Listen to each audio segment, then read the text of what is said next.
ನಾವು ಕೂಡ ಕೆಲವೊಂದಿಷ್ಟು ಕರ್ನಾಟಕದಲ್ಲಿ ಯಾರಾಗ್ತಾರೆ ವಿಜಯ್ ಅಂತ ಒಂದು ಅಭಿಯಾನ ಮಾಡಿದ್ವಿ. ಅಂದರೆ ಈಗ ತಮಿಳ್ನಾಡಲ್ಲಿರ್ಬಹುದು, ಆಂಧ್ರದಲ್ಲಿರ್ಬೋದು, ಸಿನಿಮಾ ಮತ್ತು ರಾಜಕೀಯಕ್ಕೂ ಅವಿನಾಭಾವ ಸಂಬಂಧ ಇರುವಂಥದ್ದು. ಕರ್ನಾಟಕದಲ್ಲಿ ಆಗಲ್ವಾ ಸರ್ ಅದು? ಅಂದರೆ ಸಿನಿಮಾ ಕ್ಷೇತ್ರದಿಂದ ರಾಜಕೀಯಕ್ಕೆ ಬಂದಂಥವ್ರು ಕೆಲವರಿದ್ದಾರೆ, ಇಂಡಸ್ಟ್ರಿಲಿದ್ದಾರೆ, ಬಟ್ ಆ ಸ್ಥಾನಕ್ಕೆ ಹೋಗಿಲ್ಲ. ನಿಮ್ಮ ಪ್ರಕಾರ ಅಂದರೆ ನೀವು ನೋಡ್ದಂಗೆ ಇಂಡಸ್ಟ್ರಿಲಿ ರಾಜಕೀಯ ನೋಡ್ದಂಗೆ ಏನಾಗುತ್ತೆ ಸರ್ ನಮ್ಮ ಕರ್ನಾಟಕದಲ್ಲಿ ಏನಾಗ್ಬೋದು?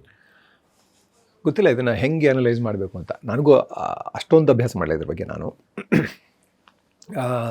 ಬಟ್ ಸಿನಿಮಾಗಳ ಪ್ರಭಾವ ತಮಿಳ್ನಾಡಲ್ಲಿ ಇದ್ದಷ್ಟು ಜನಗಳ ಮೇಲೆ ಕರ್ನಾಟಕದಲ್ಲಿ ಇಲ್ಲ ಅನಿಸುತ್ತೆ.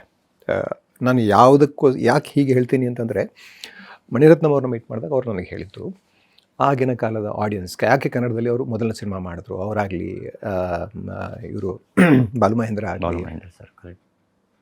ಹಾಂ, ಸೊ ಇವ್ರುಗಳೆಲ್ಲ ಯಾಕೆ ಕನ್ನಡದಲ್ಲಿ ಮೊದಲು ಸಿನಿಮಾ ಮಾಡಿದ್ರು ಅಂದರೆ, ಕನ್ನಡದ ಆಡಿಯನ್ಸ್ ಅಷ್ಟು ಮೆಚ್ಯೂರ್ಡ್ ಆಡಿಯನ್ಸ್, ಅವರಿಗೆ ಸಾಹಿತ್ಯದ ಒಡನಾಟ ಇದೆ ಮೊದಲಿಂದಾನು, ಜೊತೆಗೆ ತುಂಬ ಮೆಚ್ಯೂರ್ಡ್, ತುಂಬ ಆಲೋಚನೆ ಮಾಡುವಂಥ ಆಡಿಯನ್ಸ್. ಇವ್ರನ್ನ ಒಪ್ಪಿಸಿದ್ರೆ ನೀವು ಜಗತ್ತಿನಲ್ಲಿ ಎಲ್ಲಿ ಬೇಕಾದರೂ ಹೋಗಿ ಸಿನಿಮಾ ಮಾಡ್ಬೋದು ಅಂತ. ಸೊ ಆ ಥರದ ಆಡಿಯನ್ಸ್ ಅಂದರೆ ಆ ಥರದ ಪ್ರೇಕ್ಷಕ ವರ್ಗ ನಮ್ಮಲ್ಲಿದ್ದಿದೆ, ಅಂದರೆ ಆ ಥರದ ಜನ ನಮ್ಮಲ್ಲಿದ್ದಾರೆ. ಸೊ ಪ್ರಜ್ಞಾವಂತರಾದಂಥ ಜನ ಹೆಚ್ಚಿಗೆ ಇದ್ದಿದ್ದಾರೆ. ಮೋಸ್ಟ್ ಪ್ರಾಬಲಿ ಅದಕ್ಕೆ ಏನೋ ಸಿನಿಮಾದವ್ರು ಯಾರು ಗೊತ್ತಿಲ್ಲ, ಸರಿಯಾದವರು ಸಿನಿಮಾದವರು ಬಂದು. ಯಾಕಂದರೆ ನನಗೆ ಇನ್ನೊಂದು ಏನನ್ಸುತ್ತೆ ಅಂದರೆ, ಸಿನಿಮಾದವರು ಅಥವಾ ಸಿನಿಮಾ ನಟನೋ ತಂತ್ರಜ್ಞನೋ ಯಾರೊಬ್ಬ ಇದು ಪಬ್ಲಿಕ್ ಸರ್ವಿಸ್ ಕ್ಷೇತ್ರಕ್ಕೆ ಬರ್ತೀನಿ ಅಂತಂದರೆ, ರಾಜಕೀಯ ಅನ್ನೋದು ನನ್ನ ಪ್ರಕಾರ ಅಧಿಕಾರ ಅಲ್ಲ, ಸೇವೆ, ಜನಸೇವೆ. ಸೊ ರಾಜಕೀಯ ಬಂದು ಜನಗಳಿಗೆ ಸೇವೆ ಮಾಡ್ತೀನಿ ಅಂತ ಬಂದರೆ, ನಾನು ಪಾಸಿಟಿವ್ ಆಗಿ ನೋಡ್ಲಿಕ್ಕೆ ಹೋದರೆ ಅದನ್ನು ಅವನು ತುಂಬ ಸೆನ್ಸಿಟಿವ್ ಆಗಿರ್ತಾನೆ. ಆಗಲಿಂದ ನಾನು ಹೇಳ್ತಾ ಇದ್ದೇನೆ, ನಾನು ನಟರಿಗೆ ಅಥವಾ ಕಲಾ ಮಾಧ್ಯಮಗಳಲ್ಲಿರೋರಿಗೆ, ಒಬ್ಬ ಕಲಾವಿದ ಬರ್ತಾನೆ ಅಂದರೆ ತುಂಬ ಸೆನ್ಸಿಟಿವ್ ಆಗಿರ್ತಾನೆ.